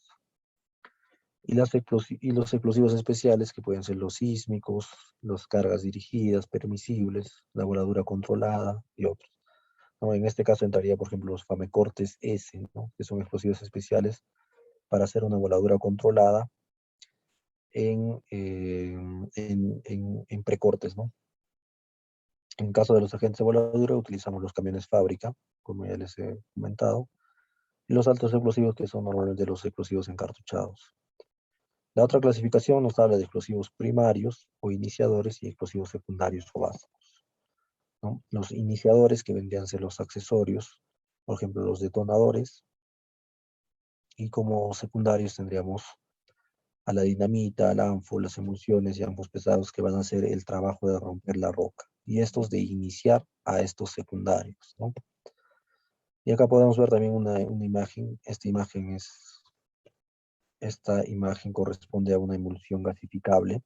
Como pueden ver, el volumen que está excediendo el vaso viene a ser ya la gasificación, es decir, que está incrementando su volumen para generar los puntos calientes, ¿no? Es así como se ve la emulsión normalmente cuando empieza a gasificar. Y esto obviamente se da dentro del taladro, ¿no? Y este de acá viene a ser un detonador electrónico de Famesa, que se llama Fametronic, ¿no? Características que tiene con un conector y su fulminante número 6 y su cable, ¿no? Y como electrónico tiene obviamente dentro de su casquillo un chip, ¿no? Lo vamos a ver a detalle más adelante. Entonces, como agentes de voladura vamos a empezar a describir el ANFO, ¿ya? El ANFO tiene una fórmula muy conocida. En la universidad todos nos han enseñado balancear la fórmula del ANFO, ¿no? Pero balancearlo con el objetivo de que logremos eh, una, un porcentaje de combustible que debemos utilizar en nuestra mezcla para generar los productos que nosotros queremos generar y que se haga una detonación efectiva, ¿no? Entonces, haciendo toda esta estequiometría, determinamos que el porcentaje óptimo que deberíamos tener de combustible es de aproximadamente 5,6% de combustible que deberíamos tener en la mezcla para generar vapor de agua, nitrógeno y monóxido o dióxido de carbono, perdón, dióxido de carbono, ¿ya? Pero ¿qué pasa si tengo, por ejemplo, esta gráfica de acá? ¿Qué pasa si tengo mayor cantidad de combustible o qué pasa si tengo menor cantidad de combustible, ¿no? Este gráfico lo pueden encontrar en todos los libros, ¿no? Lo que nos indica este gráfico es que si nosotros vamos a tener o vamos a tener menos combustible en nuestra mezcla, la pendiente de reducción de energía va a ser mayor, ¿no? Que en comparación de que tengamos un exceso de combustible. Si tenemos un exceso de combustible, la pendiente de pérdida de energía es menor, ¿no? Entonces estaremos perdiendo menos energía, ¿no? Con un porcentaje de 5,6%, ¿ya? Analizando la BOD también nos da la misma curva, ¿no? En un 5,6% alcanzamos casi el máximo de velocidad de detonación de un ANFO, ¿no? Que está por los 4.000 a 4.200 metros por segundo máximo. Entonces, uno de las razones por la cual tenemos que tener la cantidad de combustible necesaria para nuestra mezcla es que requerimos utilizar la máxima energía efectiva de este explosivo y lo vamos a recurrir con un 5,6%. También con este porcentaje vamos a alcanzar uno de los valores más altos de BOD del explosivo. Pero también nos va a ayudar a evitar la generación de gases, ¿no? Normalmente cuando tenemos un exceso de este componente que es el nitrato de amonio, vamos a tener como resultado gases naranjas, gases nitrosos, ¿no? Que son obviamente uno de los peores resultados que se puede tener en la voladura, ¿no? No podemos generar estos humos. Uno por temas ambientales, otro por temas de seguridad y también por temas operacionales, porque nos estaría reduciendo la energía efectiva que tiene el ANFO, ¿no? Si tenemos una combustión muy rica en combustible y pobre en oxígeno, tendremos este tipo de humos, ¿no? Humos muy grises oscuros, como lo que hemos visto en la detonación, ¿no? ¿Qué quiere decir esto? Que hemos tenido un exceso de combustible, ¿no? Y menos oxígeno, o sea, menos nitrato de amonio. Si tenemos una combustión con media blanca, tenemos una combustión casi óptima, pero con presencia de vapor de agua, ¿no? Y una combustión óptima se da cuando está en un gris medio oscuro, ¿no? Un gris, pero no tan oscuro para llegar a este caso, ¿ya? Entonces, esas son las razones por la cual normalmente en los carguillos de malla se controla la cantidad de combustible que se inyecta a la mezcla. Y obviamente esta inyección es mediante un camión fábrica, ¿no? Y ese camión fábrica tiene un regulador de combustible. Normalmente tienen PLCs ahora, ¿no? En esos PLCs nosotros podemos ver el porcentaje de combustible que se le está suministrando a la mezcla. Y también lo podemos ver de manera física mediante un instrumento que se llama fill rate, el cual va midiendo la cantidad de galones de combustible que se le mete a la mezcla explosiva en medio del carguillo, ¿no? Es un control también que se hace. Entonces, como conclusión, si es que yo reduciendo la cantidad de combustible voy a tener una disminución mayor en la energía efectiva, porque la curva de la pendiente negativa es mayor que en el caso de poder aumentar el combustible, entonces obviamente voy a preferir incrementar un poco este valor, ¿no? De 5.5 a 5.6% que es efectiva a un 6% promedio, de tal manera que me asegure que no voy a llegar a tener una deficiencia de combustible, sino tal vez un exceso que no me va a afectar mucho en mi energía, ¿no? Entonces, de las dos alternativas es mejor tener un ligero exceso de petróleo, de manera que la formulación más común del ANFO tiene 6% de petróleo, ¿no? Por eso normalmente se dice que el ANFO tiene que ir con un 6% de petróleo, porque hay una disminución menor de la energía. Esa como conclusión en el caso del ANFO. Ya hemos dicho que el ANFO es una mezcla de nitrato de amonio más full oil, y el nitrato de amonio tiene que ser un nitrato de amonio poroso, ¿no? Como agentes de voladura ya tenemos las emulsiones, ¿no? Acá en la imagen pueden ver que son emulsiones tipo mayonesa, pastosas. Y en la parte de acá ya vemos mezclas, ¿no? Este es ANFO. Y acá podemos ver esto ya una mezcla de heavy ANFO. Una mezcla de ANFO más emulsión. Y acá también mezcla de ANFO más emulsión, ¿ya? Entonces las emulsiones se fabrican comúnmente produciendo primero una solución acuosa supersaturada de sales oxidantes y finalmente dispersa en una fase aceite para tomar una emulsión agua en aceite. La solución de sales siempre contendrá nitrato de amonio, pero también puede tener nitrato de calcio o de sodio. Debido a que la solución se debe saturar, cuando se enfría a temperatura ambiente se convierte en metaestable, mostrando una fuerte tendencia a formar cristales de varias sales del nitrato. Una formulación típica para una emulsión que contiene tanto nitrato de amonio y de calcio debe tener alrededor de 65% de nitrato de amonio, 16% de nitrato de calcio, 12% de agua y 7% de petróleo. Ya. Entonces, lo que nos dice esta PPT es que tenemos que las emulsiones son una mezcla, ¿no? De dos líquidos inmiscibles, no emulsificados. ¿Qué quiere decir eso? Que no se pueden juntar, ¿no? Son dos líquidos que no se pueden juntar. O sea, tenemos agua, que vendría a ser el agua saturada de emulsión de sales oxidantes, y tendríamos el combustible, ¿no? En la parte superior. Agua y aceite no se pueden combinar, ¿no? Entonces, aplicando la energía de agitación sin emulsificante, podemos generar una mezcla, ¿no? Solamente por agitación. Sin embargo, esta se va a separar lentamente. Entonces, lo que nosotros requerimos para que estos dos componentes se mantengan juntos es agregar una emulsión, un emulsificante, ¿no? Este emulsificante lo que va a hacer es permitir que estos dos líquidos inmiscibles se junten.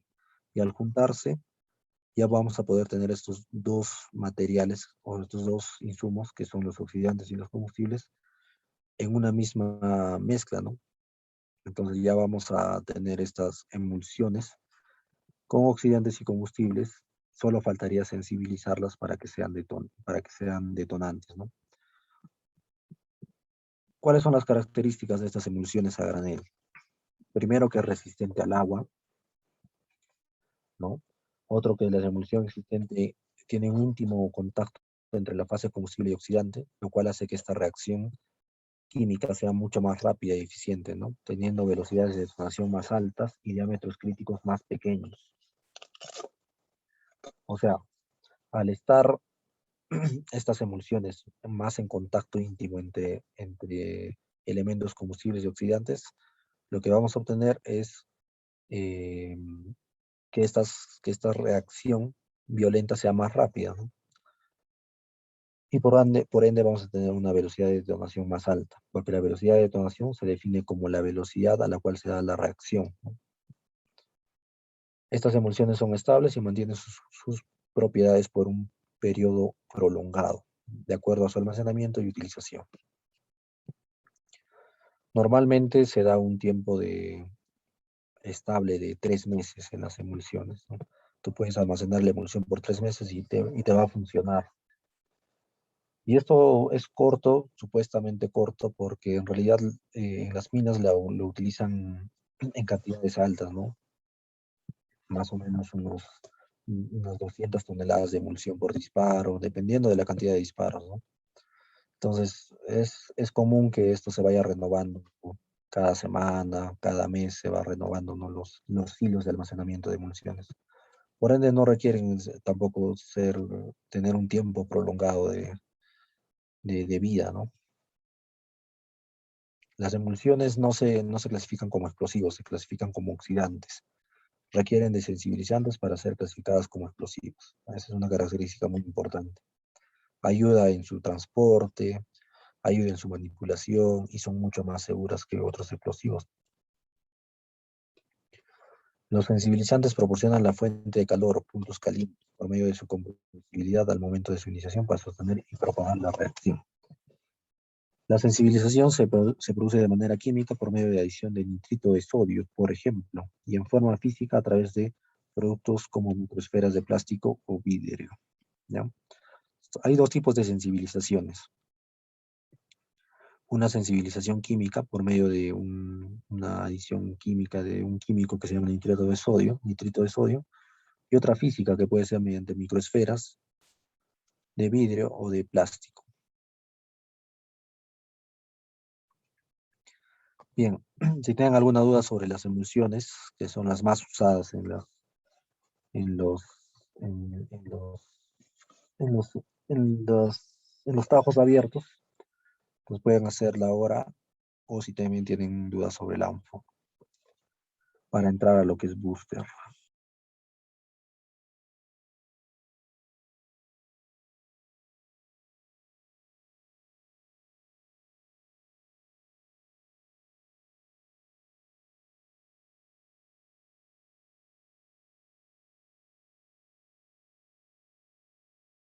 Ya, entonces lo que son boosters, los boosters son los iniciadores, son las primas, donde va conectada lo que es el fulminante. Si es en caso de electrónico, va el electrónico, también va el fanel, ¿no? Como backup. ¿Ya? Tenemos en diferentes presentaciones, que son los gramajes, ¿no? 90 gramos, 150 gramos, 225, 1 libra, 2 libras, 3 libras. En este caso, Famesa le da una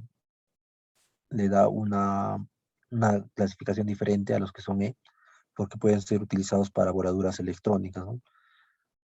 ¿Y esto qué quiere decir? Que van a tener orificios para almacenar los fulminantes, tanto electrónico como el backup.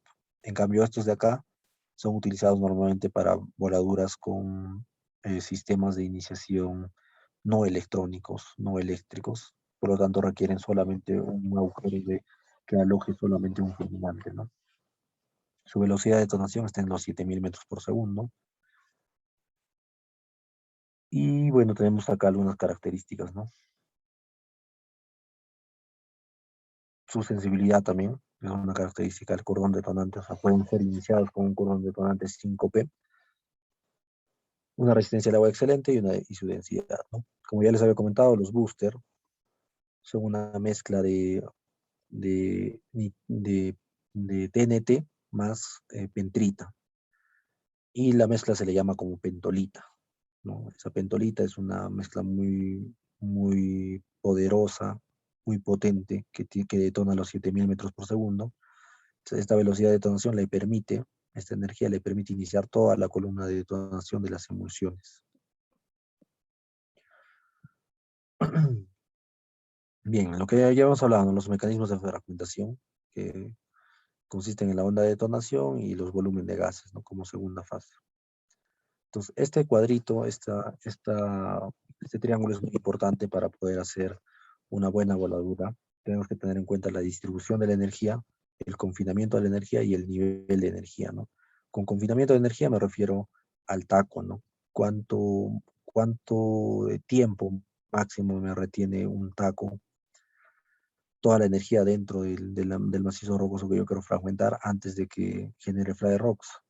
Distribución de energía a lo largo del taladro y a lo largo de la malla. Y el nivel de energía, ¿no? ¿Cuánta energía yo necesito para poder volar esto? Entonces, estos tres valores yo tengo que hacer un estudio de cada uno de ellos para poder saber cuál va a ser mi mejor voladura, ¿no? Los parámetros que nosotros utilizamos y las buenas prácticas, ¿no? Hay que caracterizar el macizo rocoso para poder diseñar una voladura, diseñar la malla geométrica y carga, implementación de la malla, cuantificación de los resultados y una documentación de informe, un bookkeeping, ¿no? Tenemos que tener en cuenta todas las voladuras que hemos hecho, qué resultados nos han dado. Con lo que me refería a distribución de la energía, puede ser en el taladro, a lo largo del taladro, y también tiene que ser en la malla, ¿no? Una malla cuadrada, por ejemplo, no, lo que nos va a permitir o lo que nos va a generar es que vamos a tener una zona intermedia entre los taladros, entre 4 taladros, que va a estar sin energía o con una energía muy baja, que no va a generar daño para la roca. Y una malla trabada o triangular, donde vemos que la energía está mejor distribuida, ¿no? No tenemos ese halo verde en esta zona que nos podría generar banqueo, ¿no? Por eso que las mallas normalmente son triangulares, ¿no? Para distribuir mejor la energía. Y bien, vamos a entrar a los que son explosivos iniciadores, ¿ya? Bien, en lo que son explosivos iniciadores vamos a hablar de los sistemas de iniciación, ¿no? Que pueden ser sistemas de iniciación electrónicos, convencionales, no electrónicos, eléctricos, ¿ya? Entonces, una selección apropiada de un sistema de iniciación, de un buen sistema de iniciación, es un factor muy crítico e importante para el éxito de una voladura, porque no solo controla la secuencia de iniciación de cada pozo, sino que también afecta a la cantidad de vibración generada, cantidad de fragmentación producida, sobrequiebre y la violencia con que esto ocurre. El sistema de iniciación no solamente quiere decir iniciar el pozo, ¿no? O sacar la secuencia, ¿no? Este va a detonar primero, el otro 2, 3, 4, no. Sino también influye a cómo este sistema, cómo esta iniciación va a generar la cantidad de vibraciones que yo quiero. O tal vez yo quiero reducir las vibraciones, entonces tengo que tener un sistema de iniciación de tal manera que no me permita acoplar ondas, ¿no? A largo, a largo, en una longitud dada, ¿no? Sino que me permita que estas ondas incluso se repelan entre ellas, o sea, o reduzcan su amplitud, de tal manera que la vibración no sea alta. Y eso yo lo puedo lograr con una secuencia de iniciación adecuada y también con los retardos que yo quiero. Y si es que yo quiero cualquier retardo que necesito un detonador electrónico, ¿no? Porque los otros detonadores no me permiten seleccionar el retardo que yo deseo. También influyen en la fragmentación, porque entre dos taladros, si es que salen más rápido o más pegados, podrían colaborar entre ellos para fragmentar la roca intermedia, ¿no? Pero si sale uno por su lado y el otro por su lado, en tiempos muy separados, entonces no va a haber una cooperación entre ellos, ¿no? Una interacción de las ondas. Y el sobrequiebre, ¿no? Bien, los detonadores ordinarios son aquellos que se inician mediante mecha lenta. Consiste en una cápsula de aluminio que contiene una carga explosiva compuesta por una carga primaria y una secundaria, y un mixto de ignición, ¿ya? Todos los detonadores ordinarios tienen esta configuración. Tienen una carga base, que normalmente es pentrita. Tienen lo que es una carga primaria, que en algunos casos es el mixto, ¿no? Y en otros casos es fulminato de mercurio, o sea, diferentes explosivos, ¿no? Que ya depende del fabricante. Y tienen una cápsula de aluminio y una mecha lenta, ¿no? En este caso esto normalmente se utiliza en minería subterránea, los conocidos como Carmex. Ya, entonces esta es la configuración normal que tienen los detonadores ordinarios. Y los detonadores eléctricos tienen similar configuración, solo que en vez de llevar acá un Carmex o una guía, una mecha lenta o una guía, llevan cables de conexión, ¿no? Y llevan un inflamador. Este inflamador lo que va a hacer es iniciar el porta retardo o el tren de retardo, el que le va a dar el retardo a todo el fulminante, ¿no? Y a todo el taladro finalmente. Pero este retardo es pirotécnico. O sea, ¿qué quiero decir? Que está compuesto por una masa de retardo. Esta masa de retardo tiene una velocidad que se consume y con esta se juega con estas velocidades para llegar a un retardo que se quiere, ¿no? En este caso 25 milisegundos. Y se tiene la carga primaria y la carga base. Ya, entonces, estos retardos normalmente tienen una clasificación por su tiempo de detonación, ¿no? Y pueden ser serie de micro retardo, que son entre diferencias de 25 milisegundos entre cada uno, y series de retardo, que son de medio segundo, o de 500 milisegundos de tiempo de retardo entre cada uno de ellos, ¿ya? Y los casquillos, que pueden ser de cápsulas de aluminio, cápsulas de cobre, normalmente son de aluminio la mayoría, sin embargo, hoy en día se está fabricando ya cápsulas de cobre con el objetivo de reducir los efectos de la presión dinámica en talados que son muy juntos, ¿no? El cobre, por su resistencia mayor al aluminio, podría resistir mejor esa presión dinámica producida por la detonación del taladro adyacente. Es por eso que se utilizan cápsulas de cobre. Y cápsulas de aluminio porque son muy baratas, pero no nos ayudan mucho en ese tema de la presión dinámica. Bien, esto lo pueden ustedes encontrar en internet, en las páginas de las empresas de explosivos, Orica, Pames, Genex, tienen todos sus productos, sus catálogos y pueden encontrar las características, ¿no? Justo lo que les comentaba, los retardos normales de periodo corto van de 25 en 25 y los retardos de periodo largo van de 500 milisegundos en 500 milisegundos, ¿no? Los detonadores no eléctricos son justamente los faneles, ¿no? Los fulminantes no eléctricos, los fulminantes antiestáticos no eléctricos, eso significa fanel.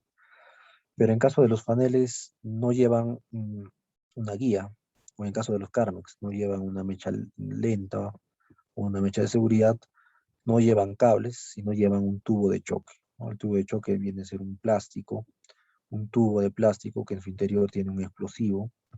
Este explosivo se le conoce como exógeno, es una mezcla entre exógeno y aluminio, ¿no? Normalmente llevan 14 miligramos por metro lineal de tubo.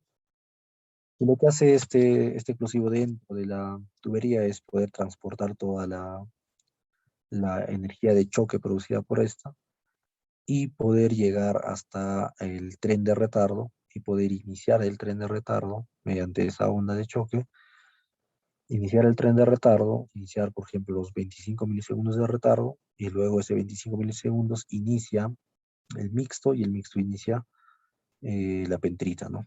Sería toda la composición. O la carga primaria, ¿no? Que son diferentes cargas primarias, ¿no? Es un ejemplo el que yo les doy. Y bueno, estos son los detonadores, ¿no? Obviamente se hacen unas pruebas a la manguera, unas pruebas de soporte de peso, unas pruebas de corte, unas pruebas de peso, unas pruebas de resistencia a la fricción, ¿no? Porque estos van a estar en contacto íntimo con la roca y van a estar en contacto con el taco, ¿no? Y en el taco normalmente se utiliza material anguloso que podría cortar el fanel. Entonces, para evitar eso, nosotros hacemos unas pruebas todas las empresas hacen pruebas de corte, ¿no? Para evitar que sea un corte al panel y finalmente no llegue la onda de detonación hasta el fondo del fulminante y tengamos un tiro cortado, ¿no? Que es lo peor que nos puede pasar en una voladura. Y finalmente tenemos los detonadores electrónicos, ¿no? Los detonadores electrónicos tienen, si se dan cuenta, la misma configuración, una carga base, una carga primaria y un inflamador, pero en vez de tener un tren de retardo, tienen un chip, el cual puede ser, el cual este microchip puede ser programado desde los 0 hasta los 20 segundos. Incluso hay otros fabricantes que pueden tener más tiempo en los que pueden ser programados en intervalos más pequeños. Normalmente es entre un milisegundo. De un milisegundo en un milisegundo podrías programar cada fulminante y tienes los cables de conexión. Bueno, la única diferencia de los detonadores electrónicos es que tienen un microchip. Este microchip se puede programar con diferentes tiempos para que haga detonar o inicie o mande una señal para que el condensador libere una energía y haga que el inflamador genere una chispa y inicie la carga primaria y finalmente la carga base. ¿Cuál es la ventaja entonces de poder utilizar detonadores electrónicos? Que yo voy a tener una dispersión casi nula. ¿A qué me refiero con dispersión? Que algunos taladros van a salir antes y otros después, aún así que tengan el mismo retardo, ¿no? Para ello vamos a ver un videíto. ¿Ya? Les voy a explicar un poquito la prueba. Consiste en que, por ejemplo, tenemos, a ver, acá. Por ejemplo, tenemos como que unos tubos donde en la parte superior se le ha colocado todo lo que son faneles o todo lo que son detonadores no electrónicos, perdón, detonadores no electrónicos. Y en la parte de abajo se ha colocado detonadores electrónicos, ¿no? Y mediante una cámara de alta, o sea, una cámara de alta velocidad que graba a 1000 frames por segundo, se va viendo, ¿no? En cada un milisegundo cómo va detonando cada carga. Entonces, lo que se busca es que los detonadores electrónicos, todos los que están abajo, detonen al mismo tiempo, ¿no? Porque son electrónicos, o sea, su dispersión de tiempo debe ser muy baja. Y los detonadores de superficie, que son los paneles, deben detonar en el menor tiempo, o sea, deben detonar pero en diferentes tiempos, ¿no? ¿Por qué? Porque existe un retardo pirotécnico, o sea, un retardo de una masa manual que se ha hecho, ¿no? No es algo electrónico. Entonces vamos a ver el video. Bien, si se dan cuenta, en la parte superior están, les explico ya, en la parte superior están los detonadores no electrónicos y en la parte inferior están los detonadores electrónicos. Todos han sido programados en un tiempo nominal, digamos de 500 milisegundos, ¿no? O 800 milisegundos. Entonces, vemos acá que al tiempo cero ya detonó el fanel de acá arriba, o el detonador no electrónico. Y también detonó este. Quiere decir que han detonado a los 800 milisegundos de retardo. Sin embargo, los siguientes que vienen, bien, en esta fotografía ya vemos que han detonado casi todos, ¿no? Excepto estos dos, que son detonadores electrónicos, ¿ya? O sea, han detonado casi al mismo tiempo, a los 801 milisegundos, ¿ya? Seguimos el video y los siguientes a detonar fueron estos dos que faltaban, ¿no? Que también son electrónicos, pero que no pasó pasó un milisegundo entre ellos, ¿no? Y posteriormente vamos a ver la detonación de los detonadores no electrónicos, que están en la parte superficial, ¿no? Podemos ver uno que ya detonó. Vamos a ver el otro. No, acá ya hay otro que ha detonado, ¿no? En diferentes tiempos. Acá hay estos dos que han detonado al mismo tiempo. Obviamente que estas diferencias son en milisegundos, ¿no? O sea, ni siquiera se logra percibir percibir de manera normal, no solo con una cámara de alta. Acá sale el otro. Y nos falta todavía que salgan más detonadores no electrónicos, ¿no? Acá vemos que sale otro.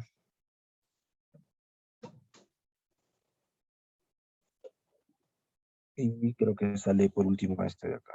¿Ya? Entonces podemos observar que, que lo que es en dispersión, los detonadores electrónicos son sumamente más precisos que los detonadores no electrónicos.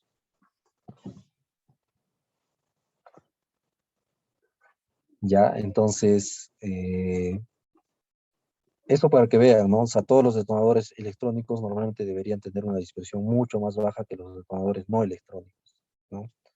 Y acá podemos ver un ejemplo, ¿no? Este es un ejemplo de X, de donde tenemos una precisión, por ejemplo, nos indica acá de los detonadores electrónicos de 0.03%. Es una precisión bastante alta. Y en caso de la dispersión de los pirotécnicos, tenemos dispersiones de 1.41, 2.72, 2.16%, que son valores muy, muy altos, ¿no? Si nosotros queremos controlar, por ejemplo, vibraciones, y tenemos este nivel de este nivel de dispersión, entonces no podemos hacer un buen diseño, ¿no? Es por eso que los detonadores electrónicos son muy usados para ese tipo de voladuras controladas. Pero tenemos una desventaja, ¿no? Que son muy caros, alrededor de desde 15 hasta los $20, dependiendo de la ubicación.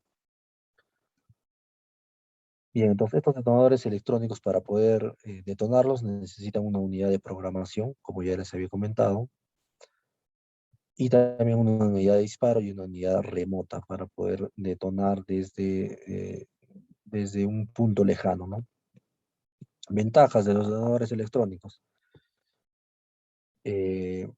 Estas ventajas van más allá de un procedimiento de uso más sencillo y pueden proporcionar ventajas en las voladuras debido a la alta precisión del sistema, ¿no? Por ejemplo, como ventaja tienen una reducción drástica de vibraciones. Las vibraciones terrestres producidas por las voladuras pueden ser previstas y modificadas porque no hay superposición de ondas y se puede diseñar la mejor secuencia para obtener el mejor resultado. Hay una mejora en la fragmentación porque hay una cooperación entre barrenos. Como todos los detonadores en origen no tienen retardo, todos los detonadores tienen la misma característica e implica la logística más fácil y los inventarios pueden ser reducidos. Esta es una gran ventaja, ¿no? En los inventarios de donde se guardan los explosivos, normalmente se tiene pues una logística muy complicada, ¿no? Porque los detonadores no electrónicos tienen numeración, ¿no? De periodo corto del 1 al 25 o del 1 al 20 y periodos largos también del 1 al 20 que hay que clasificarlos, ¿no?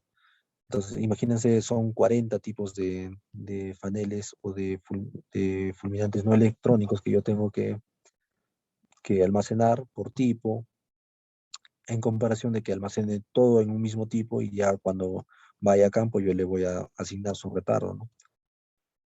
Otra ventaja es su secuencia puede ser adaptada a cualquier necesidad con 1 milisegundo de precisión y se pueden introducir mejoras importantes en voladuras especiales como las de precorte.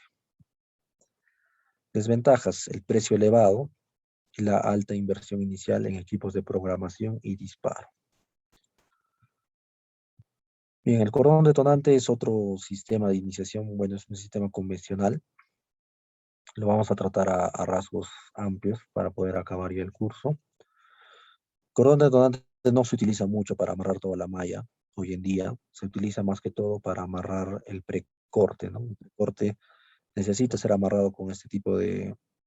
o siempre vamos a utilizar el cordón detonante porque los explosivos especiales que se utilizan, que lo vamos a ver acá, este es el explosivo de contorno. Si se dan cuenta son salchichas que tienen emulsión encartuchada adentro y que van amarradas por un cordón detonante, ¿no? Este cordón detonante necesita ser iniciado en superficie para arrancar o para iniciar toda la columna de carga, ¿ya? Entonces, se utiliza normalmente para amarrar en precorte, ¿no? Aunque también hay minas que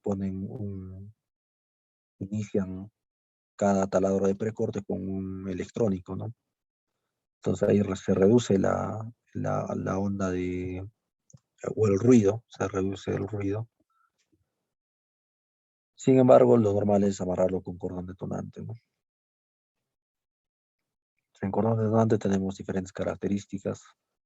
que normalmente están clasificadas por la cantidad de gramos que llevan por metro lineal de cordón detonante. Entonces, las secuencias de iniciación, ¿a qué nos ayudan? A fragmentar la roca en tamaños adecuados, mediante la interacción de pozos y filas, ¿no?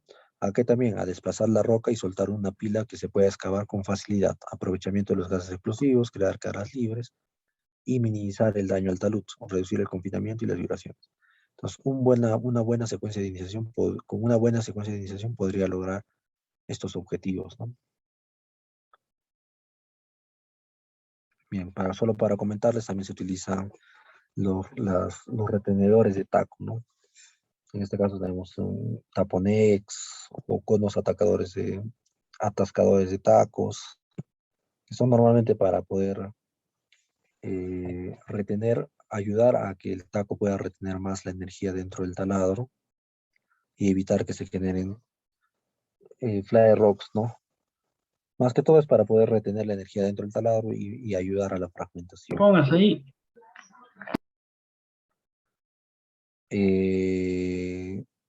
Otra función que puede tener los retenedores de taco es poder evitar la contaminación de la mezcla explosiva entre el taladro con el detritus, ¿no? Cuando hemos hecho un estudio de BOD, hemos podido ver que en la parte final de la curva se puede observar una caída de la BOD producto de la contaminación de la masa explosiva con el taco, ¿no? Entonces, esto podría evitar a que haya esa contaminación y tengamos una detonación limpia, ¿no? Eso nos ayuda bastante a la fragmentación. Estos son los explosivos que se utilizan para voladura de contorno. Este es para superficial, hay otros también para minería subterránea que también se utilizan. Entonces, estos explosivos se utilizan con el objetivo de poder generar una cara libre, que son los precortes. Bueno, no una cara libre, como una zanja, para que las vibraciones no puedan afectar a los taludes, ¿no? Entonces, para eso también se hace un estudio, ¿no? Un estudio puede ser el estudio de Crosshole, donde podemos medir el nivel de filtro que tiene el precorte, ¿no? Si es que, por ejemplo, nos genera un 10% de filtro de las vibraciones con precorte, sin precorte, entonces no me vendría a ser beneficioso aumentar la cantidad de taladros, comprar un explosivo de contorno adecuado. Entonces tal vez no me es beneficioso, ¿no? Pero si tengo un filtro de 50%, 30, 40%, entonces estaría ayudando a que la estabilidad de los taludes se mejore o que la estabilidad de los taludes se mantenga, ¿no? Y que no esté dañando esas paredes. Entonces es todo un estudio que se hace. Y este abaco lo pongo acá para mostrar, ¿no? Por ejemplo, la curva azul representa el nivel de vibraciones que yo tendría sin utilizar un precorte, ¿no? Y la curva naranja es la que yo tendría utilizando un precorte, ¿no? Se ve que el nivel de vibraciones baja, ¿no? Por ejemplo, a 5 metros de distancia del punto de detonación, yo tendría aproximadamente 4.000 a 5.000 milímetros por segundo de vibración. Sin embargo, con un filtro, con un precorte, ya podría reducir a casi la mitad. Entre 2.000 y 2.500 milímetros por segundo estaría reduciendo, ¿no? ¿Eso me ayuda o no me ayuda para poder controlar la estabilidad de mis taludes? Eso también tengo que analizarlo, ¿no? Tengo que analizar eso. Y finalmente es justamente lo que les hablaba, ¿no? Acá tenemos un taladro que está muy cercano al talud, ¿no? Que su onda o su halo de daño estaría afectando también al talud, ¿no? Entonces, ¿cómo hago yo para poder distribuir esta energía de tal manera que no afecte esto, ¿no? Si yo le pongo un taladro cargado de la misma manera que en la parte de acá, obviamente voy a dañar todo el talud, ¿no? Entonces, lo que hago es disminuir la cantidad de kilogramos de explosivo para reducir su halo de influencia y poder afectar lo mínimo posible a esta, ¿no? O previamente he podido hacer un precorte en la zona de acá, de tal manera que me genere un filtro de estas vibraciones, porque esto va a salir primero, luego van a salir estos taladros. Las vibraciones que van a llegar a esta zona se van a filtrar por esta zanja que está acá y van a evitar que llegue mayor vibración acá y se pueda dañar, ¿no? Y haya deslizamientos de material, que sería lo peor. Y bueno, obviamente otra vez la malla inicial, ¿no? Nos vemos que realmente se hace un control en la cantidad de explosivo que se mete en los taladros que están más pegados a la caja, perdón, a los taludes, ¿no? Bien, chicos, entonces de alguna manera es un poco, el tiempo es un poco corto para poder ahondar en cada tipo de explosivo, pero he querido mostrarles la mayoría de explosivos que se utiliza en minería superficial, ¿no? Como son los ANFOS, las emulsiones, el booster, los detonadores electrónicos, no electrónicos, los faneles y las características de los explosivos con los que nosotros utilizamos los diseños, ¿no? Obviamente hay mucha más tecnología detrás de estos. Hay temas también operacionales, como el tema de los camiones, que tienen que estar bien operativos. Hay que ver cómo también mezcla el explosivo, porque finalmente los que nos dan como resultado el explosivo son los camiones fábrica, ¿no? Entonces es una variable muy importante a tener en cuenta al momento de seleccionar al momento de seleccionar los camiones fábrica, en su mantenimiento, en el operador, porque finalmente también la mezcla depende del operador, ¿no? Él es el que programa todo el PLC para que pueda salir la mezcla que nosotros queremos. Bien, entonces hay muchos temas todavía que podemos tratar. Las voladoras son muy amplias, todas son muy diferentes por los terrenos, por los tipos de explosivos, por los sistemas de iniciación. Y bueno, es lo que a grandes rasgos les puedo compartir. De todas maneras, si tienen dudas, pueden hacerlas llegar ahora o mediante los organizadores de Escuela Global para que se les pueda dar respuesta mediante sus correos, ¿no?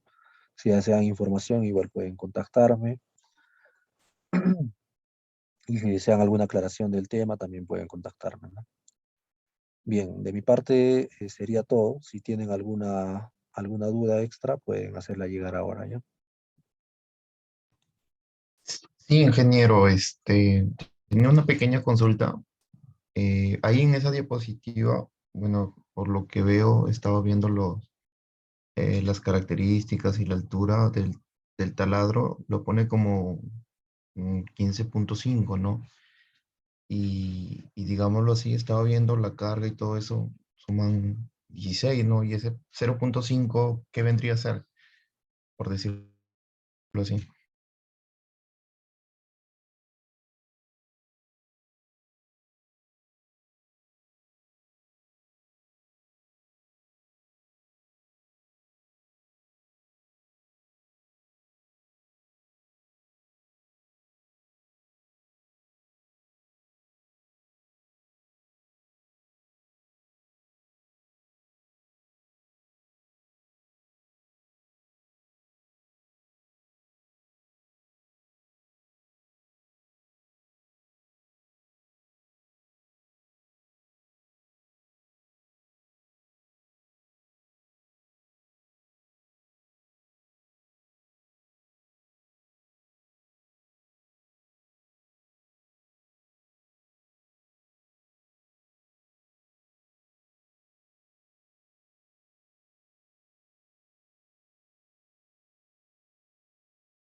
Y lo siento me desconectado.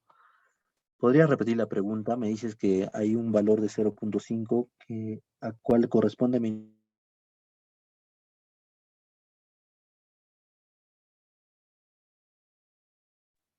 Aló, ingeniero, ¿me escucha? ¿Me logra escuchar?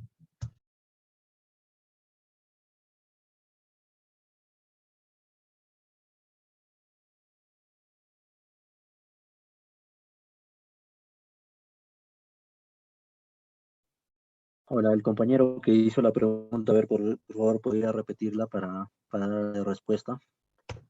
Efectivamente, ingeniero, ¿me logra escuchar? Sí, sí, ahora sí, a ver, Ya, coméntame. ahí en el dibujo, en el dibujo de la malla, usted pone algunas descripciones, ¿no? Y pone la altura del taladro como 15.5, ¿no? Pero hay en lo que es carga, el taco y el aire, suman 16 metros, ¿no? Por eso quería preguntar de ese 0.5 que viene a ser. Es la sobreperforación. Normalmente en esa mina utilizábamos medio metro de sobreperforación, ¿no? Y eso, obviamente, lo que dice altura del taladro es de 15.5, pero es la altura del banco, ¿no? Normalmente tenemos una sobreperforación de 0.5 y en algunos casos tenemos una sobreperforación de 1 metro. Entonces, esa es la diferencia que está viendo, ¿no?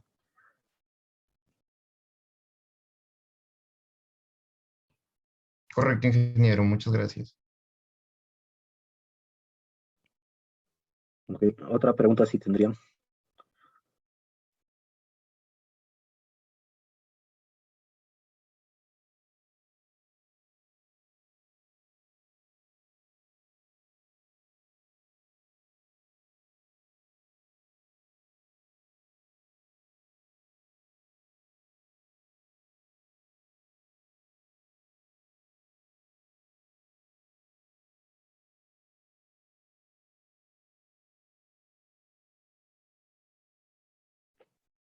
Bien, chicos, si tienen algunas dudas, me pueden contactar mediante la Escuela Global y ya se les haré responder, ¿no? Por el momento, de mi parte sería todo. Espero que, espero que hayan podido aprender algo y si tienen dudas, no duden en escribirme. Sería todo de mi parte. Gracias.